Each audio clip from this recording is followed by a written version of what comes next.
Hey everybody, welcome back into my studio. It is day 3 of our LDO Voron 0.2 build. Here on the desk I've got the progress up until now. So we've got our Kirigami bed installed, we did that yesterday, and we've got nice motion here on our Z-axis. And so today we're gonna finish building out the rest of the frame. So I've got all the parts, I believe, here ready to go. And we're going to get started. If you are just getting caught up with the series, I'll put a link, as usual, up in the corner to the full playlist so you can go back and get caught up with past days. Let's do it. All right, so I'm going to set aside this partial frame assembly where we already have, and then these are our two Y-axis extrusions with the linear rails already installed that we did back on day 1. What we've got for today is a bunch more extrusions to finish up the frame, all of the hardware we're going to need for that. I've got a ton of these M3 nuts that are already inserted into the little plastic printed no-drop nut pieces that we've been using. So we're going to have to preload a lot of these into the extrusions as we go before we close things up. And we've got some parts here for our Z endstop as well. And I think that actually that is the first thing we're going to do. So as usual, the official Voron instructions are up here in the top corner of the screen so that you can follow along. I'll show and hide those as we go so that they're not in the way of other stuff that's going on. And we start with this piece here, which is the printed part that LDO provided with their predefined plates of parts to print out. Is slightly different than the one depicted in the manual to hold the Z endstop switch. But this should work just fine. It actually attaches on both sides of the extrusion rather than the one pictured there in the manual on just one side. So this should be fine. We're going to go ahead and orient this way with the little switch facing this side of the part.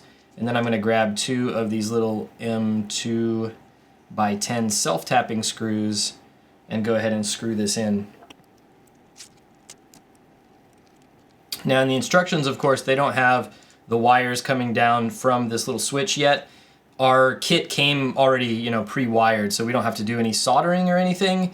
And so they've got the cable already on here. It's actually labeled as well, Z endstop. And for whatever reason, I assume it's because we have to feed this through something small, they've left the JST connector off, even though the ends are crimped here. So we'll snap this onto here probably at some point in the future. I'm going to leave it like this for now because I imagine it's this way on purpose because we're going to have to feed this through some sort of small opening before we go ahead and put the end on it. So we'll leave it like this for now.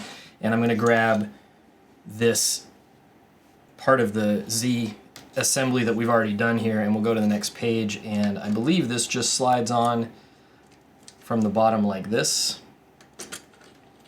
And it will sit all the way up flush against this rail. And then when this comes down, it will engage the switch. So I don't know if you're hearing that I don't know if the microphone picks up that little click or not, but I am hearing the little click when the switch engages. So it's just the bottom of the carriage here that hits the switch. So we're going to need, on both sides of this thing, to have one of these screws with a nut to hold it in place. So what I'm going to do is just start these on here and then slide the whole assembly up into place before I tighten them down.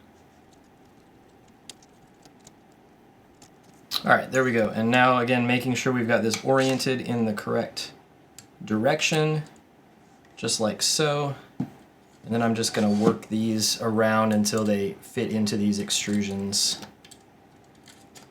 There we go. Sliding it all the way up so it's flush with the rail.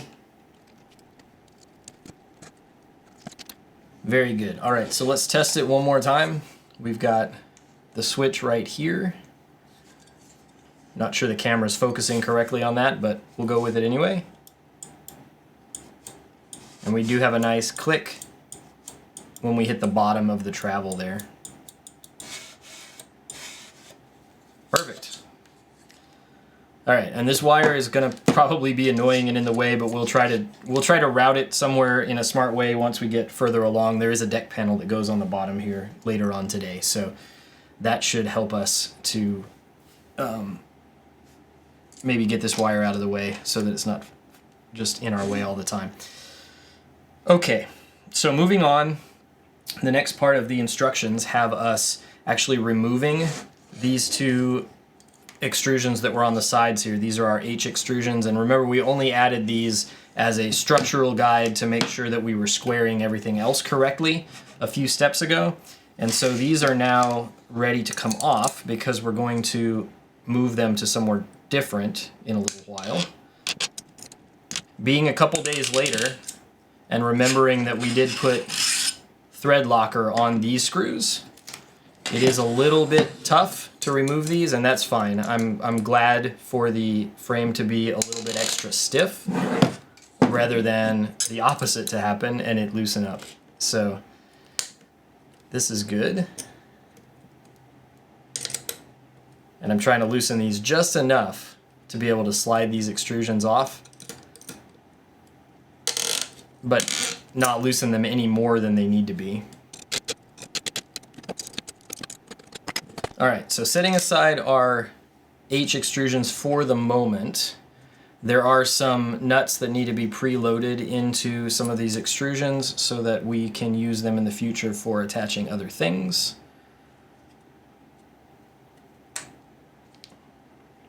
This one down here needs 2.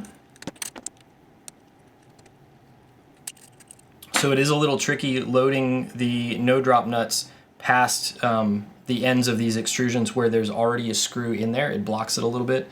That's something just to be careful of if you're doing the same thing. Like, you may want to have gone back and preloaded these nuts before we got to this step.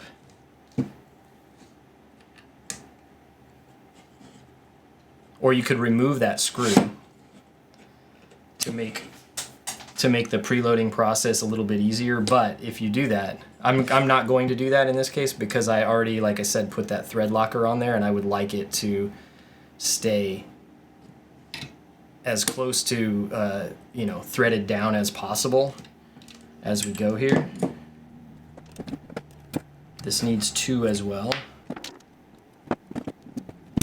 Remember, I reprinted these plastic parts for the no-drop nuts one time already at a smaller scale, just ever so slightly. We talked about that a couple episodes ago.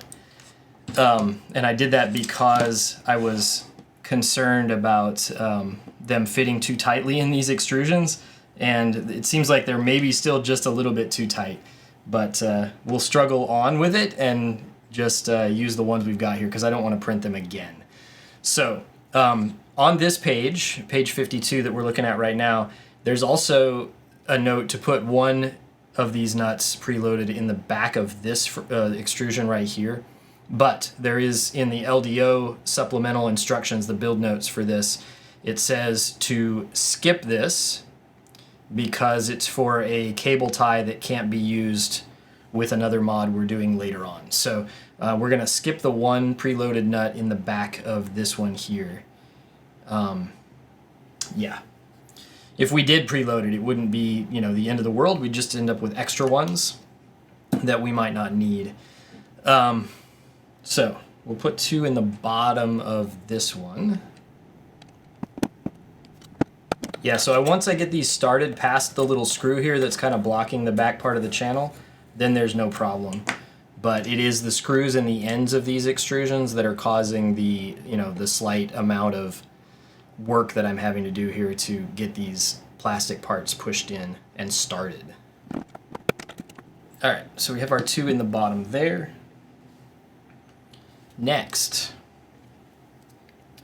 we're going to grab 4 E extrusions. 2 of them are the ones that have our rails on them already for the Y-axis. The other 2 are sitting right here and they haven't been used yet. And we are going to make kind of the sides of our cube here with these. So these 2 go at the top and they go this way.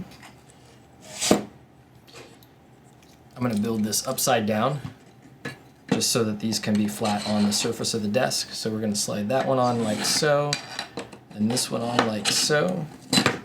I will get you a wider angle shot so that you can see everything. And there is a hole, I'll show you on this one, partway down on these E extrusions. So it's a little bit in from the end, and that is where we're going to have access through to get to these. So these hang off the back side of this frame that we've already built for the Z-axis by, you know, about that much, right? So I should be able to reach in here, find our screw, which I've done, and at least tighten this down enough so that it doesn't move around too much. Perfect. And we will go back and square all of this as we've done with other parts of the build. We'll do that later on. For now, I just want to get these roughly in the right spot. So this is an interesting problem. Because of the wires that are coming out the bottom of the Z endstop here, this isn't wanting to sit flat. Maybe I can, yeah, okay. So I shifted them out of the way slightly. I want this extrusion that's the bottom of the Z-axis sitting as flat as possible here on my build surface, so that as I tighten this down, I'm at least kind of close to square, right? I know it's not going to be perfect. As we talked about last time, it's best to have like a granite countertop or a big piece of glass or something like that that you know is very flat to square this all up. And so I will be, again, once we're finished with the video here, I'll loosen all this back up and I'll take it into my kitchen and use the granite countertop that I have in my kitchen to re-square all of this and make sure that it's perfect and good. But I'll show you the process that I'm going to do as we go through here at the build desk, and then I'll just be refining it later on to make it as perfect as possible. All right, so there is our cube, the beginnings of our cube at least. And at this point, it's asking us to put some of these M3x10s into the ends. So 8 of these altogether. Those will go into the ends, fronts and backs of those E extrusions that we just put in place here. However, I am going to learn from something that happened just a few minutes ago, right? And I'm going to think about preloading whatever nuts are needed. So I'm going to look ahead a few steps here in the instructions, and I'm going to see what we might need to preload. Yeah, okay, cool. So we can preload all of the nuts from the front. So here's what my plan is going to be here. We're going to go ahead and put the 4 of these into the backs of these extrusions so that we can move ahead with the next couple of steps. But we're going to leave the ones out of the fronts of the extrusions for now, because that way we can come back later and preload the nuts that we need in there and get that taken care of. However, I just noticed, and maybe you noticed and were yelling at the screen, that I put this particular extrusion on backwards, right? Because, actually I did both of them backwards just by random luck, because the y-axis rails need to be toward the inside of the machine. So let's pay closer attention and fix that real quick here.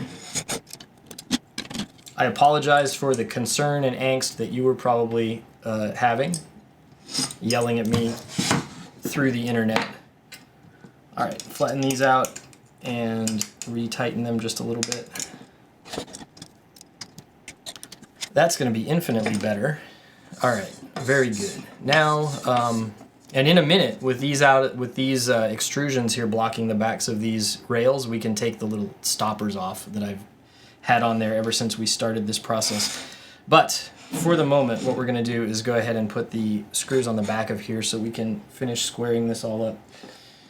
And again, I'm going to use a little bit of Loctite.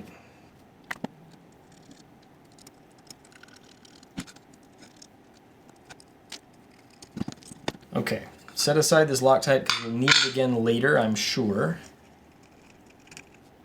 And then our 2H extrusions, which were the temporary ones that we used to hold everything in place, now can go in their final locations, which are along the back of the machine here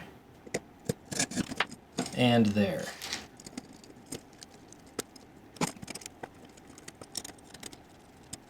All right, these two at the top, I'm gonna kind of snug them up a little bit here, and then I'm going to flip the whole thing over to at least get this flat on this surface, even though we know it's not a perfectly flat surface. And I'll just finish tightening them down there. Yeah, so I've got a little bit of wobble, like if I hit this corner here, I can already tell there's a bit of wobble, but again, I will fix that on a very flat surface later on. So this is good enough for now. And it wants us to check that we have 37 millimeters of space from here to the back of this extrusion here. So again, we will break out our calipers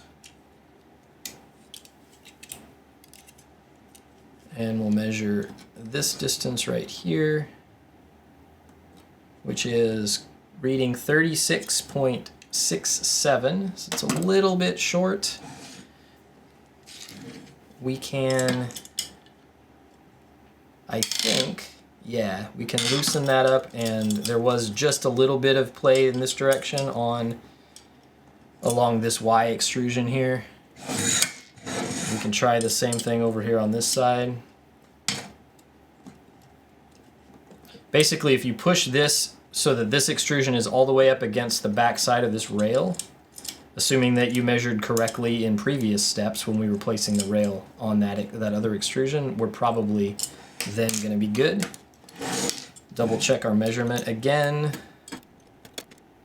So that's slightly over 37 now. And this one is as well. If we want to be super precise, we could do it like this.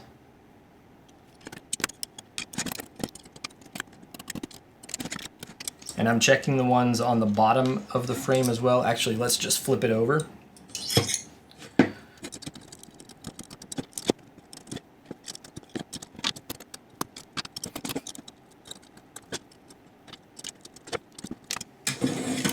I had trouble getting at the screw access for that one particular side here, but because it had come slightly misaligned, but I got it, and now we are good to go, and I'm going to tighten it down. Alright, again, probably annoying little details if you're going through this process to get that perfectly measured and aligned, but I think it's worth taking the extra time to do that, because then you're going to have the best possible chance of having this cube, this gantry, end up perfectly square, which is important, right, for the precision and quality of the prints that we're going to get out of this machine. So there we go.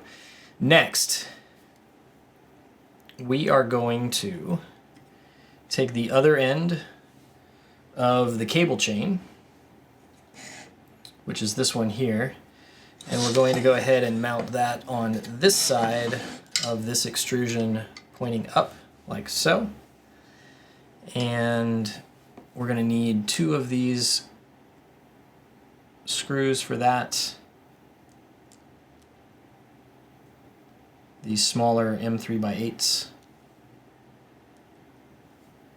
And I'm just going to thread 2 nuts on the bottom here and then slide that up through the bottom part of the extrusion, as we have done with a few other parts.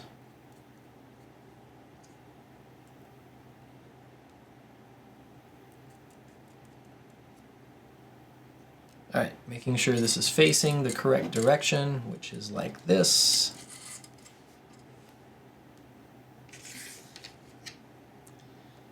I'm not sure how high this needs to be. Actually, in the picture in the manual, they have it flush with the bottom of the extrusion, so all the way down here. And I realize that you probably can't see that because of the camera angle, but here we'll try to tilt this so that it's at least visible, and we'll just tighten that down. Alright, something like that. And then we can take the one part that I didn't show you because it's off camera, because it's large, and that is this deck panel for the bottom deck, and it just slides in through these slots in the extrusions down here at the bottom. And at this point, I think we need to figure out what happens to the cable from our Z endstop. I think it just stays below the deck panel here. It looks like this is designed to slide over the top of that. Yeah. Okay, that was easy enough. I'm going to pull the cable back here so that it's just kind of out of the way as best as I can get it.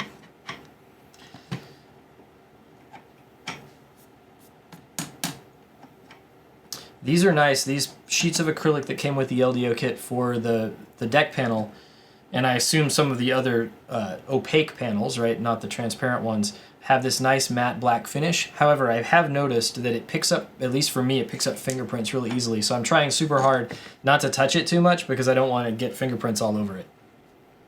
All right, and now back on this step here, we are going to preload a whole bunch of nuts. And so I'll fast forward you guys through this as I go, but I'm just going to be following the steps here on the instructions and preloading a bunch of these M3 nuts into all of these different extrusions. I'm also going to, as we go through, I'm going to take off the masking tape labels that I had on the extrusions because now that they're in place, we don't necessarily need to know which letter they were anymore. So I'm going to do all that and yeah, sit back and watch. I'll fast forward this so that it doesn't take too long for you to go through because it's just kind of a tedious process.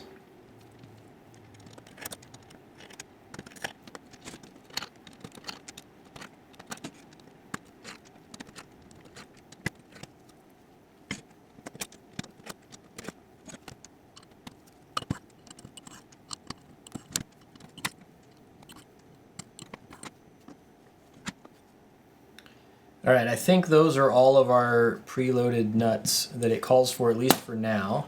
And now that we've done that, I'm going to go back and I'm going to put the 4 M3x10s that need to go in these front ends of these E extrusions, the ones we had skipped earlier. I'm going to put those in place here because I think we're about to need them. And they're not going to get in the way anymore of threading any of those nuts into place. Also, you may have noticed in that last little fast-forwarded bit as I was sliding all those, preloading all those nuts, that I gained a Band-Aid on my thumb. I actually hit my thumb on the end of one of these extrusions and hard enough as I was sliding those nuts into place because some of them take a little bit of force. I hit it against the extrusion hard enough that it broke the skin and made a little bit of a, was beginning to make a little bit of a mess with a small amount of blood, and so there's a Band-Aid. But it'll be fine. Okay, so with those in place, we can now take a B extrusion, which there should only be one. Yeah, that looks like the right one.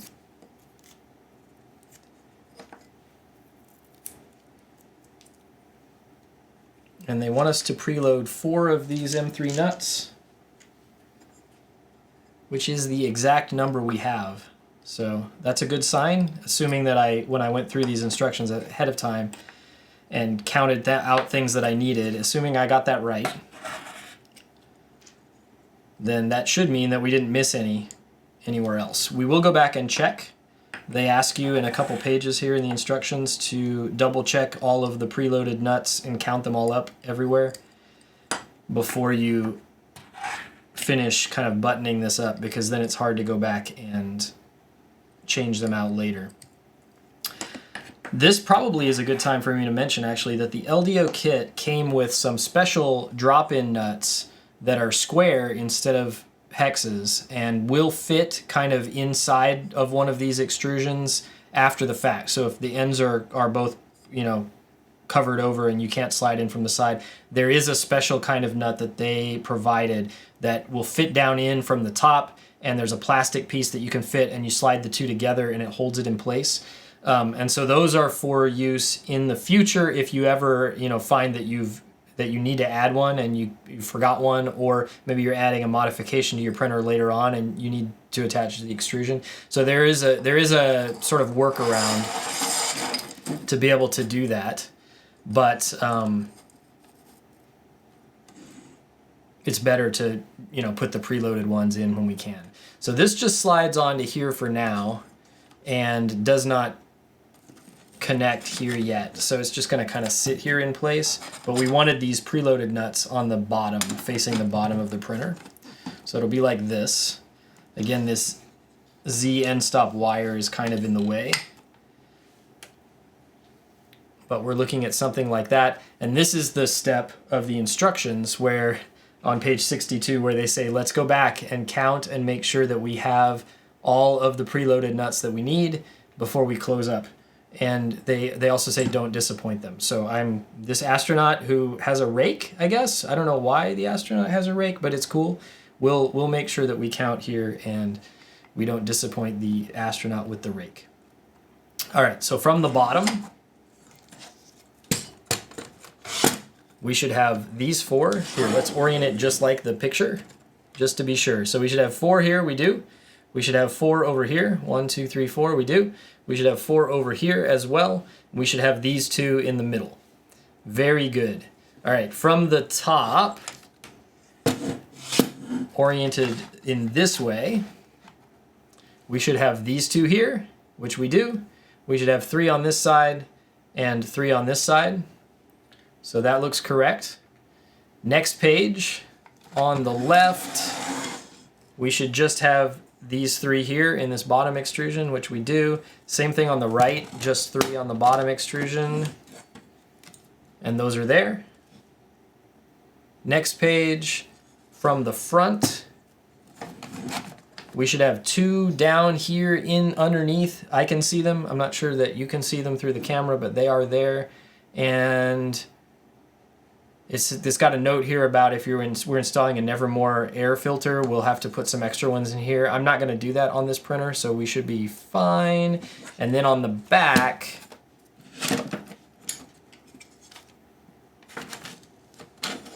we should have 3 in each of these vertical extrusions. We should have 2 down here, and it says we should have 1 up here, but this is the one that the LDO instructions specifically told us to skip because that's for some sort of a cable tie management system that we are not going to need.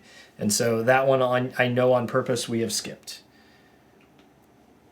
All right, and with all of those counted and accounted for, they want us to take our 2 remaining extrusions, which are these D ones, and load them vertically into the front here to close this up, right? And these have holes here and here, so we need obviously for those to be facing front to back, and they have an extra hole 90 degrees off down at the bottom. So these are important that you orient them correctly so that you have access to all of the screws, because we're going to need a front screw here at the bottom, only a front one at the top, and then front and side on the bottoms of both of these. So I've got to make sure that I've turned these correctly, like so. I just realized I did not put these 2 screws in the ends of this D extrusion before we slid it into place. So I'm going to need to do that real quick. Cool, and then making sure that those are at the bottom again. We will slide this all together, just like so. All right, and with that, I'm going to do my best. Again, with that, the cable for the Z endstop back there is definitely causing trouble. I'm going to tighten this up.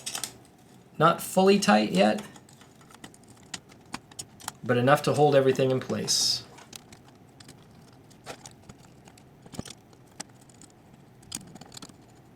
All right, I am going to take these 2 little stoppers off of the backs of these 2 Y-axis rails because those carriages aren't going anywhere now. They hit on the back side. If they slide back all the way, they just hit the frame there. So that'll be fine. That one feels slightly like it might have a problem. Nah, it's okay. All right, and then I might go and look at the bottom of this. Yeah, if I'm careful, I should be able to kind of bend this over. And I'm actually going to find a small piece of tape and just tape this down. So if I tape this wire down like this, that will keep it from being in the way as I try to set this straight, and I actually pull this back through here. So now the wire won't be underneath. So now if I can flip this over, I can sit it flush on my flat surface when I go to square everything. And so that's going to be the process for going forward with the squaring. What I'm going to do is I'm going to take this in again to my very flat kitchen granite countertop. I'm going to set it this way, and then this way, and then this way, and just make sure that we don't have any wobble. Like right now we definitely have some wobble there. And we can use the flat surface of the countertop to loosen some of those screws and then retighten them to make sure that everything is perfectly square. So I'm gonna have to do that off camera because I can't really film in that location. But that'll be the thing for me to sort of finish up squaring this thing and making sure that it's good and ready to go. And then we will move on tomorrow with the next part of the build, which is going to be I think the A and B motor drives that go back here on the back corners that will begin to be the support structure and getting ready for putting our X-axis on eventually later on. So A and B drives will be what we start with tomorrow. I don't know where we'll end then. I have to look ahead in the instructions and figure out how long I have to work and how how long I think it's going to take. So this is it for today. We have I'm starting to see the sort of the final size of the printer take shape, which is funny to me because after building the 350 millimeter Voron 2.4 and using that as my main printer for the last couple of years, this thing looks so tiny. But I like it. I think it's turned out really great, and it's going to be a fun little project and a good way to print those very small detailed Gundam and other mecha parts that I have in mind to print on this thing. So yeah, this is looking really good. Our Z switch still works. I hear it clicking when I do that. So yeah, I'm gonna go square this, and then we'll join back up tomorrow with the instructions and start working on the A and B drives. As always, if you have questions, comments, and you want to get those in before the next part of the build, you can do that if you're watching this soon after it releases, and I will address those things. And other than that, have a good day, and I will see you hopefully again tomorrow. We're so far keeping up with the everyday upload schedule, which is brand new for me on the YouTube channel and just in general, trying to do something every day. So we'll keep this going as long as we can, hopefully until this thing is completed being built. So I'll see you tomorrow. Have a good day, and I'll catch you later.